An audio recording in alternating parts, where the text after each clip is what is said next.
think now more than ever, it's like so much divisiveness, you know what I mean? Like if you have Yeah. a certain opinion, it's like you're a piece of crap, how dare you? And it's very black or white, communities breaking down, this kind of thing. So I wanted to ask you, what is the symbolism behind all this? Like, especially what's going on right now? Is this related to Revelations or is that a stretch? What's going on here? Um, I think it depends how you look at it.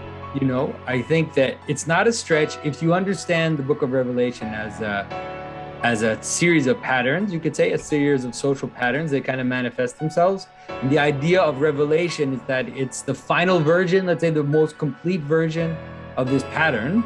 But if you understand it more as these kind of symbolic patterns that just exist in the world, then then in Revelation you can actually see these types of moves that happen in culture. You know, the example I like to give is, for example, in scripture, there's an image of a whore riding a beast. Hmm. And this whore is all about mixture and about trade and about kind of consuming, and this whole vision of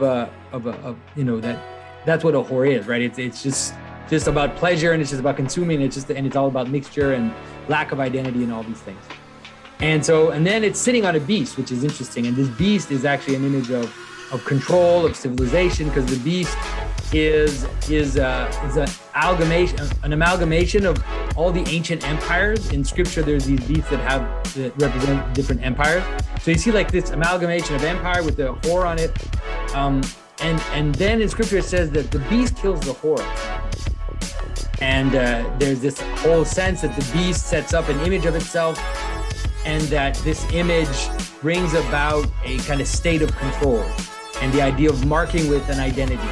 And that when you mark, the idea of marking with an identity in a way that you can't escape. The idea that there is no remainder. There's nothing outside of the system. The system tries to be total. It tries to be complete. And if the only thing you can do basically is if you refuse to participate in the system, then you're completely excluded, right? You can't buy, you can't sell, you can't exist, but you don't have an existence basically. And so if you understand it that way, then you can kind of see these movements towards let's say the idea of identification, and the idea of tracking and control, and the relationship. It seems like the vaccine is maybe just a door into these systems of control, which are possible because of technology.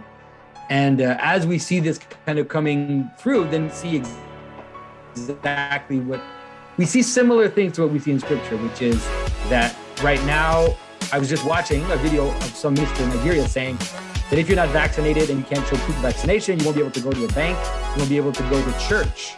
And so this is the next step, where they're like inching towards the idea that you can't participate in society at all if you haven't received this kind of sacrament of participation.